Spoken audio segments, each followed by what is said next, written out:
Hello बच्चा लोग, कैसे हो? होप करता हूँ सब लोग बढ़िया होंगे, मस्त होंगे, टनाटन होंगे। बेटा आज का जो चैप्टर है, आज प्राइवेट पब्लिक कॉर्पोरेशन और ग्लोबल कॉर्पोरेशन का चैप्टर है। चैप्टर नंबर 3 है। इसको मैं काट लगा दूंगा यहाँ, उसको देख लीजिएगा पहला पार्ट। आओ आज हमको देखना है किसके बारे में, आज हमको पब्लिक के बारे में देखना है। ठीक है, या इसको कह सकते हैं आप गवर्नमेंट कंपनी। ठीक है, क्या कह सकते हैं? गवर्नमेंट कंपनी कह सकते हैं। देखो, गवर्नमेंट कंपनी का कहने का मतलब ये हो गया कि वो कंपनीज जो गवर्नमेंट के द्वारा होल्ड की जाती हैं। इसका मतलब ये हो गया कि किसी कंपनी में 100% शेयर होता है। कोई भी कंपनी 100% शेयर से बनती है। इसमें अगर देखा जाए तो 51% जो शेयर होता है वो किसका होता है? वो गवर्नमेंट का होता है। किसका होता है भैया? 51% शेयर जो होता है वो गवर्नमेंट होल्ड करती है। इसका मतलब ये हो गया कि 49% शेयर किसी और प्राइवेट होल्डर का भी हो सकता है। ठीक है, इसको इस तरीके से भी समझ सकते हो कि गवर्नमेंट कंपनीज वो होती हैं जिसमें ओनरशिप किसके पास होती है? गवर्नमेंट के पास होती है। ऑब्वियस सी बात है, 51% शेयर होगा तो ओनरशिप किसकी होगी? ओनरशिप गवर्नमेंट की होगी। यहां पे गवर्नमेंट ही ओनर होगी उस पार्टिकुलर कंपनी के। ठीक है, अब ये शेयर 51% हो सकता है या 51% से ज्यादा भी हो सकता है। ऐसा कोई मैंडेटरी नहीं है कि 51% शेयर ही इनके पास होना चाहिए, इतना हो या इससे ज्यादा हो। ये इनकॉर्पोरेट होते हैं, ये इनकॉर्पोरेट होते हैं। किससे इनकॉर्पोरेट होते हैं भैया? मुलाकात इनकी वही कंपनीज एक्ट 1956 इसी के पूरे काम पे, मतलब कि 1956 के पूरे ढर्रे पे इनको चलना है। इसके अलावा कोई भी इनकॉर्पोरेशन होता है वो पार्लियामेंट के एसेसरी के हिसाब से उसको तैयार किया जाता है। ठीक, अब इसके फीचर्स की अगर हम बात करें, अगर हम इसके फीचर्स की बात करें, ठीक, तो देखो फीचर्स ऐसा चीज है ना कि फीचर से तुम आराम से मेरिट और डिमेरिट दोनों निकाल सकते हो बिना किसी टेंशन के। तो अगर आपको फीचर ने आपने पढ़ा हुआ है तो आप मेरिट और डिमेरिट सारे कुछ निकाल सकते हैं। आओ उसको यहीं देख लेते हैं हम। ठीक, तो अगर फीचर की बात करें तो पहला दिया हुआ है रजिस्ट्रेशन। पहला क्या दिया हुआ है? रजिस्ट्रेशन दिया हुआ है। अब रजिस्ट्रेशन का मतलब क्या हो गया? मैंने तुमको शुरुआत में ही बताया था कि ये कॉर्पोरेट किससे होती है? कंपनीज एक्ट 1956 में ये इनकॉर्पोरेट होती है। ठीक है, जरूरी नहीं है, इनका कोई कंपलसरी नहीं है कि ये मैंडेटरी हो कि ये रजिस्ट्रेशन कराए। बट हाँ, अगर कंपनी चला रही है, ऑब्वियस सी बात है, अगर गवर्नमेंट ही तुम्हारा अगर इनकॉर्पोरेट नहीं करा रही है तो मतलब ही खत्म हो गया। मतलब कि राजा ही काम नहीं कर रहा है, रूल्स एंड रेगुलेशन को फॉलो नहीं कर रहा है तो मामला ही गड़बड़ है। हाँ, मैंडेटरी नहीं है कि आपको रजिस्ट्रेशन कराना पड़ेगा, बट आप करा सकते हैं। ठीक है, अगर स्पेशल प्रोविजन एक दे दिया जाता है, इनको एक स्पेशल प्रोविजन दे दिया जाता है भाई कि अगर आप चाहें तो आपको रजिस्ट्रेशन नहीं भी करा सकते हैं। इसमें कोई ऐसा मैंडेटरी नहीं है। But most of the government companies क्या होती हैं? They are already registered. अगर हम दूसरे की बात करें तो दूसरा होता है ओनरशिप। ऑब्वियस सी बात है, ओनरशिप किसके पास जाएगी? ओनरशिप किसके पास होगी? ऑब्वियस सी बात है, गवर्नमेंट के पास होगी। भाई गवर्नमेंट ही उस कंपनी के मालिक है। जो ऑब्वियस सी बात है 51% शेयर उसने अपने पास रखा हुआ है, 51% शेयर उसके पास है गवर्नमेंट के पास, तो वो ऑब्वियस सी बात है उस कंपनी की ओनर हो जाएगी। ठीक है, आप कितना भी पैसा लगाए हो कंपनी में, अगर आपका शेयर 51% नहीं है तो आप कंपनी के मालिक नहीं है। ठीक है, तो यहां पे ओनरशिप किसकी हो जाएगी? गवर्नमेंट की हो जाएगी। उसके बाद देखो फाइनेंशियल ऑटोनॉमी।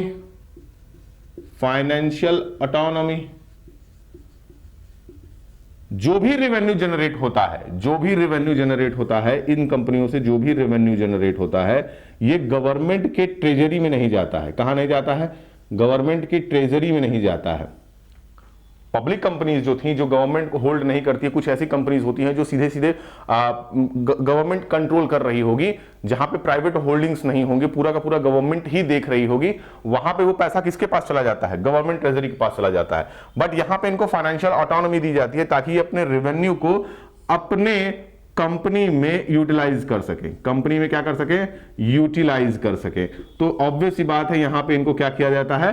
फाइनेंशियल ऑटोनॉमी दी जाती है। अब आगे देखो, अगर हम चौथे की बात करें तो मैनेजमेंट। ऑब्वियस सी बात है, यहां पे देखो जो भी बोर्ड ऑफ डायरेक्टर होते हैं, जो भी बोर्ड होते हैं, बोर्ड ऑफ डायरेक्टर्स जो होते हैं, they are appoint by government ही इनको अपॉइंट करती है। ठीक है, जो most of the shareholders होते हैं इन कंपनीज में, दे आर ऑफिशियली कह नहीं सकते हो, बट ये कह सकते हो कि हाँ वो गवर्नमेंट ही अपॉइंट करती है इन बोर्ड ऑफ डायरेक्टर्स को। ठीक है, अब खुद सोचो कि अगर मैनेजमेंट में गवर्नमेंट के आदमी रहेंगे, ठीक है, तो ऑब्वियस सी बात है वहां पे पॉलिटिकल कंट्रोल हो जाएगा। यहां से अगर खुद सोचो कि गवर्नमेंट के ही आदमी को बोर्ड ऑफ डायरेक्टर बना दिया गया, तो ऑब्वियस सी बात है वो मिनिस्ट्री की चाटेंगे। तो यहां पे कहने का मतलब ये हो गया कि अगर गवर्नमेंट कंट्रोल कर रही होगी मैनेजमेंट को, क्योंकि ऑब्वियस सी बात है वो अपने आदमी को बोर्ड ऑफ डायरेक्टर बना रहे हैं, तो अपने बोर्ड ऑफ डायरेक्टर बनाएंगे तो ऑब्वियस सी बात है कि वहां पे पॉलिटिकल कंट्रोल आ ही जाना है, चाहे कितना भी तुम देख लो, सोच लो, समझ लो। पांचवा देखो मिनिस्ट्रियल कंट्रोल। मिनिस्ट्रियल कंट्रोल, अब मिनिस्ट्रियल कंट्रोल क्या होता है? मिनिस्ट्रियल कंट्रोल का ऑब्वियस सी बात है, देखो हर गवर्नमेंट कंपनी या जो हर गवर्नमेंट कंपनीज होती हैं इनकी एक मिनिस्ट्री होती है, ठीक है, वो मिनिस्ट्री ही इनको पूरा का पूरा कंट्रोल कर रही होगी। जैसे स्टील अथॉरिटी के लिए हो गया, गेल के लिए हो गया, उसके बाद से उसके लिए हिंदुस्तान मोटर्स के लिए हो गया। अभी तो हिंदुस्तान मोटर्स बंद हो गया है, तो अब उनके लिए क्या था कि अलग से मिनिस्ट्रियल कंट्रोल बनाया गया था, यानी मिनिस्ट्री उनको कंट्रोल किया कर रही थी। अब यहां पे जब मिनिस्ट्री कंट्रोल करेगी तो ऑब्वियस सी बात है यहां पे जो इनके इफिशिएंट मिनिस्टर्स होंगे, जो मिनिस्टर उस पार्टिकुलर कंपनी को कंट्रोल कर रहा होगा, अब पूरा का पूरा रिपोर्ट प्रोसेस किसके पास जाएगा? उस मिनिस्टर के पास जाएगा। पूरा का पूरा रिपोर्ट किसके पास जाएगा? उस मिनिस्टर के पास जाएगा। तो यहां पे हमको देखने को मिलता है मिनिस्ट्रियल कंट्रोल। दूसरा देखो separate legal entity. Separate legal entity, separate legal entity का मतलब क्या हो गया? सीपरेट लीगल एंटिटी का मतलब ये हो गया कि इन कंपनीज की खुद की आइडेंटिटी होती है। Companies have self identity. Self identity का मतलब क्या हो गया? ये खुद ही आइडेंटिफाइड होते हैं, ये किसी के नाम से नहीं जाने जाते हैं।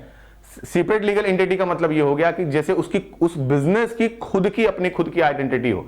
रिलायंस की खुद की आइडेंटिटी है, हिंदुस्तान यूनिलीवर की खुद की आइडेंटिटी है, आईटीसी की खुद की आइडेंटिटी है। ये अपने नाम से काम करते हैं, ना कि उनके ओनर के नाम से काम करते हैं, ठीक है। उसके बाद से सातवां देखो एफिशिएंट स्टाफ। एफिशिएंट स्टाफ का मतलब क्या हो गया? एफिशिएंट स्टाफ का मतलब ये हो गया कि यहां पे ये जो कंपनीज हैं ये अपना सेल्फ रिक्रूटमेंट प्रोसेस चलाती हैं। कंपनीज अपना रिक्रूटमेंट प्रोसेस चलाती हैं, एग्जाम्स लेती हैं, उन एग्जाम के हिसाब से ये रिक्रूट करती हैं। तो ऑब्वियस सी बात है कि वो जो एग्जाम कराएगा, उस एग्जाम में जो एफिशिएंट होगा, जो एग्जाम में जो उस एग्जाम को क्या करेगा? क्वालिफाइड करेगा। ऑब्वियस सी बात है जो एग्जाम को क्वालिफाइड करेगा वो क्या होगा? एफिशिएंट होगा। गेट का एग्जाम होता है, अगर गेट के एग्जाम के बाद तुम पीएसयूज में जाते हो तो ऑब्वियस सी बात है यू आर सुपीरियर, तुम एक तरह से सुपीरियर क्वालिटी हो, एकदम मक्खन, ऊपर वाली तरी निकाल के चाट लिए, तो वो वाली क्वालिटी ये लेते हैं। अब वो वाली क्वालिटी लेंगे तो ऑब्वियस सी बात है स्टाफ इनका क्या होगा? एफिशिएंट होगा। अब आप मेरिट पे आते हैं, मेरिट पे आते हैं भैया, मेरिट पे आते हैं। अच्छा एक पॉइंट और है, इसको याद रखिएगा, जो ओनरशिप होती है कंपनी की, जो ओनरशिप होती है वो हमेशा याद रखिएगा कि गवर्नमेंट का ऐसा नहीं है कि गवर्नमेंट उसको ओन करती है। गवर्नमेंट का ओनरशिप तो रहेगा, but in the name of president, in the name of president, जो उस समय पार्टिकुलर प्रेसिडेंट होंगे, उस प्रेसिडेंट के नाम से या उस प्रेसिडेंट के होलोग्राम से वो कंपनी ओन की जाती है, ठीक है। तो कोई भी गवर्नमेंट कंपनी होगी वो प्रेसिडेंट के नेम से ही क्या की जाएगी? ओन्ड की जाएगी। अब चलो आप मेरिट पे आते हैं। पहला दिया होगा administrative, administrative, administrative autonomy, administrative autonomy. Administrative autonomy ये हो गया कि यहां पे ऑब्वियस सी बात है, इन्होंने कहा है कि इसका जो एडमिनिस्ट्रेशन होता है वो गवर्नमेंट के इंटरफेरेंस से फ्री रहता है। गवर्नमेंट के इंटरफेरेंस से क्या रहता है? फ्री रहता है। तो गवर्नमेंट का जब इंटरफेरेंस नहीं होगा तो ऑब्वियस सी बात है एडमिनिस्ट्रेटिव जो ऑटोनॉमी है, मतलब कि उसको कंट्रोल करने की जो ऑटोनॉमी है, उस कंपनी को जो कंट्रोल करने की ऑटोनॉमी है, वहां के जो बीओडी होंगे, मतलब कि जो बोर्ड ऑफ डायरेक्टर्स होंगे, जो मैनेजमेंट को कंट्रोल कर रहे होंगे, वो फ्री होंगे कहां से? गवर्नमेंट के इंटरफेरेंस से। अब वो गवर्नमेंट के इंटरफेरेंस से फ्री हैं तो ऑब्वियस सी बात है उनके पास एडमिनिस्ट्रेटिव ऑटोनॉमी है, वो खुद से अपना काम कर सकते हैं, किसी के दबाव में वो काम नहीं कर पाएंगे, वो अपने हिसाब से काम करेंगे, अपने हिसाब से कंपनी को चलाने की कोशिश करेंगे। तो यहां पे जो गवर्नमेंट का इंटरफेरेंस है वो हमको देखने को नहीं मिलता है।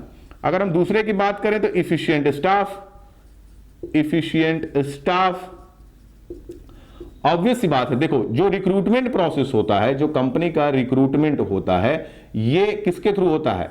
ये जो कंपनीज हो गई ये सेल्फ एग्जाम कराती हैं। क्या कराती हैं? सेल्फ एग्जाम कराती हैं, जिसमें गवर्नमेंट का कोई हस्तक्षेप नहीं होता है, गवर्नमेंट का कोई इंटरफेरेंस नहीं होता है।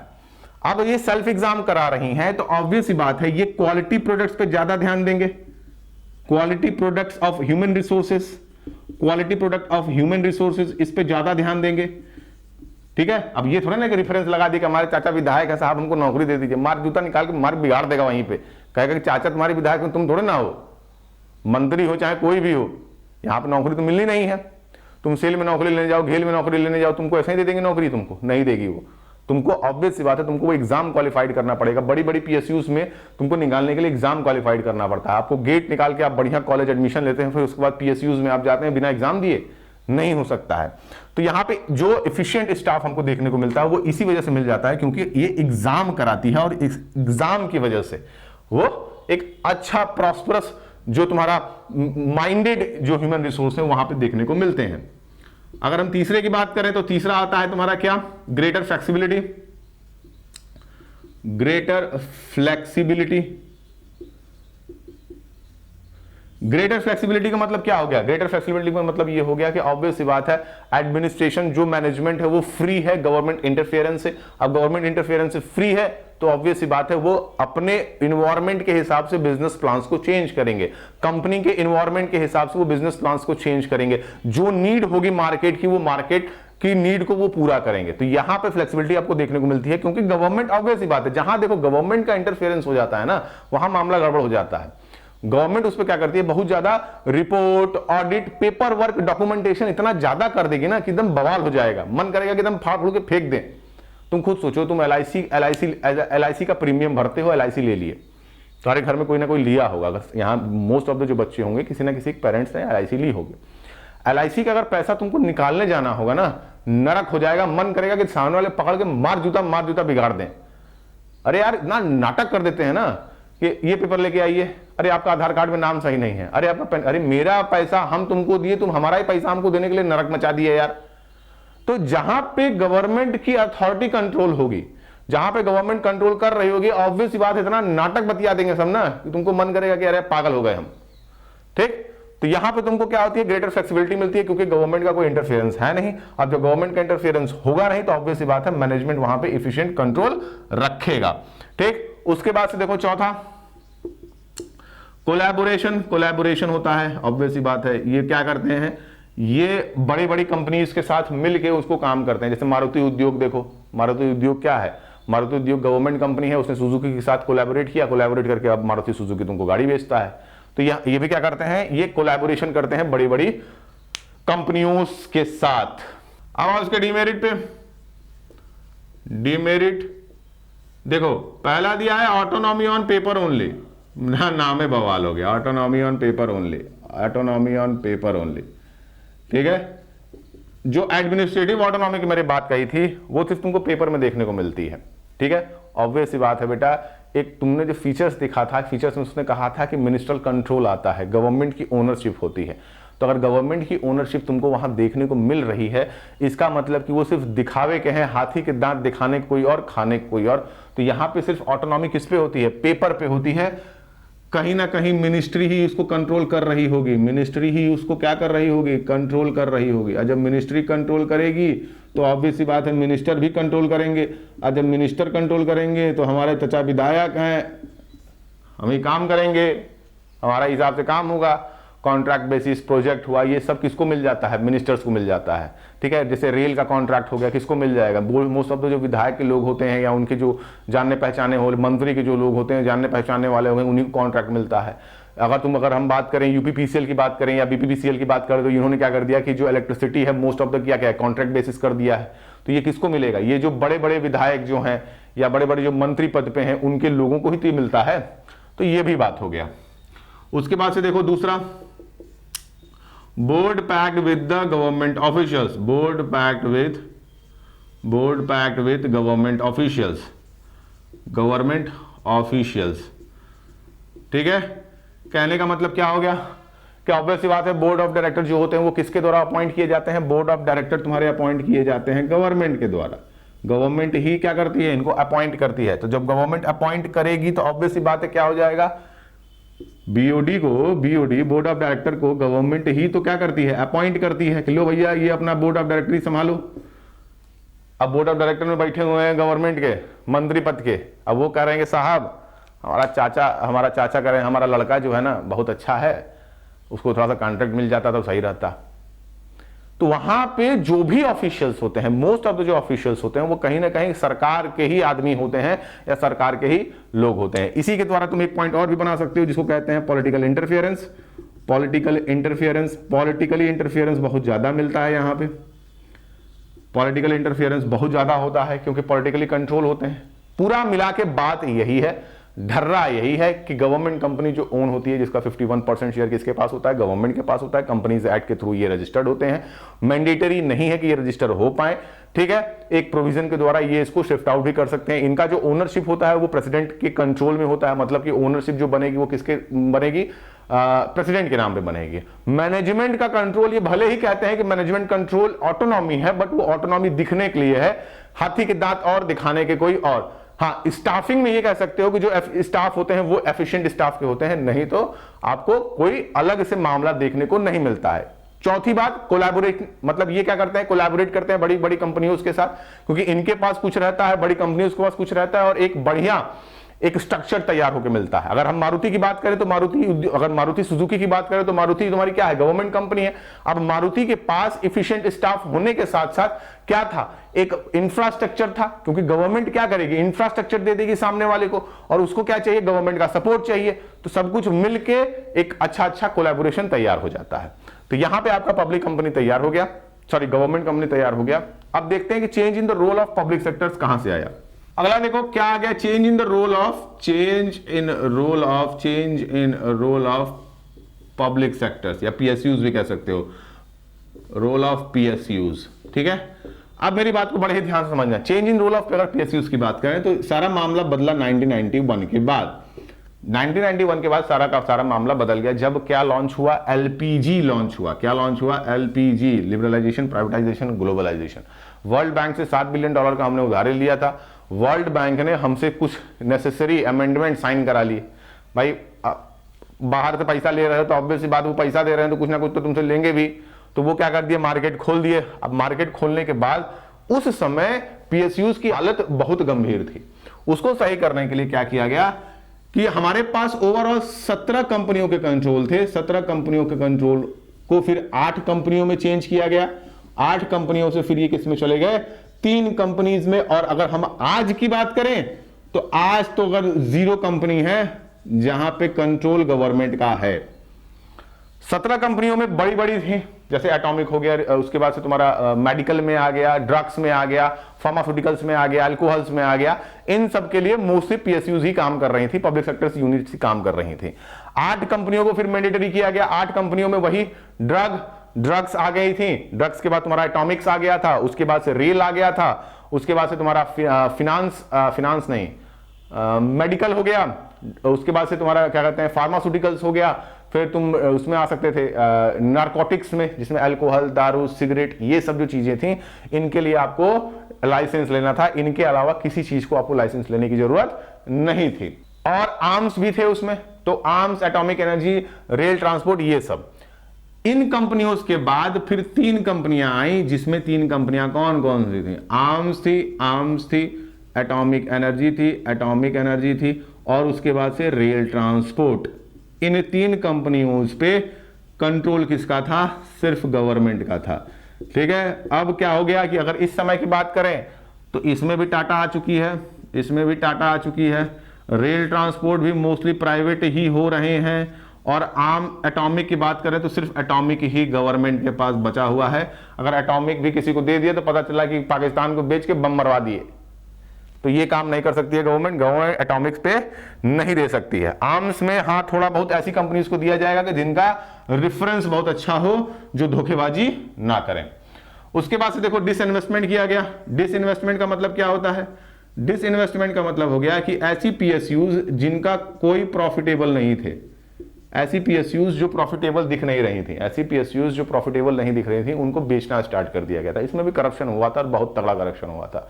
अगर हम बात करें तो पहली बार जब डिसइन्वेस्टमेंट हुआ था तो करीबन 2400 करोड़ का मतलब दिखाया गया था कि 2400 करोड़ के आसपास वैल्यूएशन देखने को मिल रही थी। बट इसमें भी क्या हुआ कि इसमें भी उन्होंने क्या किया, करप्शन कर दिया और प्राइवेट सेक्टर्स ने 1800 करोड़ ही सरकार को दिए थे। जब दोबारा डिसइन्वेस्टमेंट हुआ तो उस समय 5400 करोड़ का इन्वेस्टमेंट मतलब डिसइन्वेस्टमेंट होने वाला था। 5400 करोड़ ऑफ अमाउंट मिलना था पीएसयूज को बेचने के बाद, बट ऐसा नहीं हुआ। जब प्राइवेट सेक्टर्स ने पैसा दिया तो करीबन 3400 करोड़ के आसपास पैसा दिया, मतलब कि 2000 करोड़ का घोटाला हो गया था डिसइन्वेस्टमेंट में। तो डिसइन्वेस्टमेंट का मतलब क्या हो गया कि ऐसी पीएसयूज को क्या कर देना, सेल आउट कर देना। सेल आउट कर देना किसको, प्राइवेट होल्डर्स को। किसको, प्राइवेट होल्डर्स को, जो उसको चला सकें, जो उसको चला सकें। बात समझ में आई कि नहीं समझ में आई? जैसे तुम्हारा शुगर मिल्स हो गए, जूट फैक्ट्रीज हो गई, तो ये सब गवर्नमेंट ही कंट्रोल कर रही थी। तो बट अब यहां पे क्या हो गया था, डिसइन्वेस्टमेंट के चलते उन सबको हटा दिया गया। उसके बाद देखो लास्ट में आता है, उसके बाद से आता है क्या कि बिफर लॉन्च किया गया था। क्या लॉन्च किया गया था? बिफर लॉन्च किया गया था, board of industrial and financial reconstruction. ठीक है, इसको याद रखिएगा, BIFR, board of industrial and financial reconstruction. ये जो था ये ऐसी पीएसयूज को चेक कर रहा था कि जिनके पास एबिलिटी है आगे जाने की, मतलब कि हां जिनको बचाया जा सकता है, जिसकी नैया डूब रही है, अगर उसकी नैया में ज्यादा छेद है तो डूब जाएगी। तो ऐसी नैया को, मतलब कि ऐसी कंपनी जो डूबने वाली थी उनको बंद कर दिया गया। ठीक है, और जिनको बचाया जा सकता था उनको बचाया गया। अच्छा, उसके बाद से क्या हुआ, मारामारी चालू हो गई। भाई जो कंपनी, ऑब्वियस बात है, सरकारी नौकरी का भौकाल तो अभी तक है, तो उस समय तो और रहा होगा। तो सरकारी नौकरी जो करने वाले थे वो ये कहते थे कि अरे साहब हमको नौकरी से निकाल देंगे तो हम खाएंगे कहां से। तो गवर्नमेंट ने वॉलंटरी सिस्टम स्टार्ट किया। जैसे अभी क्या हुआ बीएसएनएल में, अभी देखो बीएसएनएल को भी मोस्टली क्या किया गया है, मोस्टली जो इनके एम्प्लॉइज हैं, इनके एम्प्लॉइज को वॉलंटरी रिटायरमेंट दे दिया गया है। वॉलंटरी रिटायरमेंट दे दिया गया है। कहा कैसा है कि नौकरी करने की जरूरत नहीं है, पैसा लो घर जाओ। ठीक है, तो यही मामला उस समय भी हुआ था। तो बिफर को बनाया गया था, board of industrial financial reconstruction. इसको याद रखिएगा, मोस्ट ऑफ द टाइम ये क्वेश्चन पूछ देता है। स्कूल टू स्कूल डिपेंडेंसी है, बट ये क्वेश्चन कॉमन है। ठीक, तो यहां पे हमको ये देखने को मिलता है। उसके बाद से मेमोरेंडम ऑफ अंडरस्टैंडिंग्स को तैयार किया गया। किसको तैयार किया गया? एमओयू को तैयार किया गया। इसमें कंपनीज को टारगेट दिया गया कि ऐसा है कि आपको वो टारगेट पूरा करना है, नहीं टारगेट पूरा किया तो आगे कंपनी के ले लेंगे, तो टारगेट को पूरा किया गया। दूसरा एमओयूज जो थे, मतलब कि मेमोरेंडम ऑफ अंडरस्टैंडिंग थे, ये मिनिस्टर कंट्रोल को कम करते थे। किसको कंट्रोल करते थे? मिनिस्टर्स कंट्रोल्स को कम करते थे कि ऐसा है कि मिनिस्ट्री इनको कंट्रोल नहीं कर पाएगी। तो ये एमयू ग्रांट दिया गया कई सारे पीएसयूज को कि भैया ऐसा है कि ये टारगेट पूरा करो, इनको बेचने का जो भी काम था पीएसयूज का वो टारगेट दिया गया कि विद इन अ टाइम उसको कंप्लीट करिए, नहीं तो आपकी कंपनी की मार दी जाएगी। उसके बाद से मिनिस्टर्स कंट्रोल्स को कम किया गया, किसके थ्रू? एमयूज के थ्रू। ठीक है बेटा, तो यहां पे ये आपका टॉपिक कंप्लीट हो गया। होप करता हूं कि वीडियो अच्छा लगा हो तो लाइक करो, शेयर करो, सब्सक्राइब करो और अपने दोस्तों के साथ बांटो। और राइट नाउ इस वीडियो को बनाते समय मेरे 126 सब्सक्राइबर हैं, तो प्लीज थोड़ा सा प्यार अपनी तरफ और थोड़ा सा मेरी तरफ।